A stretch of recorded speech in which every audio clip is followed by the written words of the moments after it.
Kristohanon, dili lang ta kampante kung asa kadapita karon. Kundili natay desire, just like the Paul, nasay desire nga unta kung unsay naabot na ko karon, na pag something kay nga naman diha sa Dios igsoon dili mahutdan ang Dios kung ikaw seeking ka nga makak-on diha sa Ginoo. Imagine mo, ang una-una sa tao limited. Ang una-una sa tao may kinutuban. Ang una-una sa tao di gid niya makaya ang mga butang. Bisan pa ang malabot, digid sa kahibalo sa malabot. But when you have the wisdom from God, hallelujah, unsa ning wisdom, you are developing the thoughts of God in your mind. Unsa ang wisdom? Gidevelop nimo sa imong una-una ang panghuna-huna sa Dios.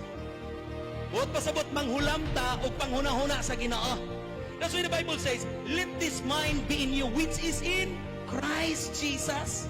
Hallelujah. So ang wisdom, dili lang ni lahi ni siya sa imong nakatunan. Lahi ang wisdom o lahi sa understanding.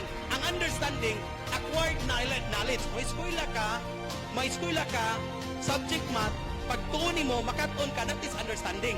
That is knowledge. Pero lahi ang wisdom. Because ang wisdom, dili na acquired knowledge. Ang wisdom, it is the Spirit.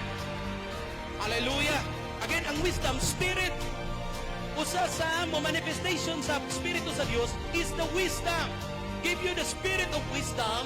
Ya, dili lang Spirit of wisdom, and revelation in the knowledge of Him.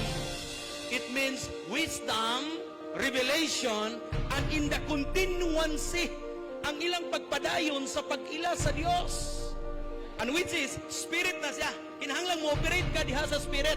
Kung saan man ako paghulam sa una-una sa Ginoo, pastor nga, grabe man ang Ginoo. Una-una ko na sa Ginoo. Pero mao na siya wisdom.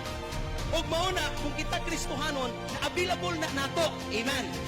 Sa mga taong wala pa diha sa Ginoo, dili sila ka-avail. Mao bitong ang Biblia nagingon, through faith, we have access. Amen. To dili day basta-basta ang mga anak sa Dios. Because that's the only time when we are in Christ, we have the access. Pwede kang maka-access. Na pwede kang makapanghulam sa hunahuna sa Dios.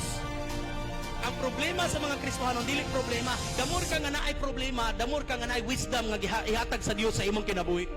Damor ang available ang wisdom sa Dios sa imong kinabuhi. I declare and I decree son sa atong life, aning maong simbahan, there is a wisdom and there is a revelation that comes from God.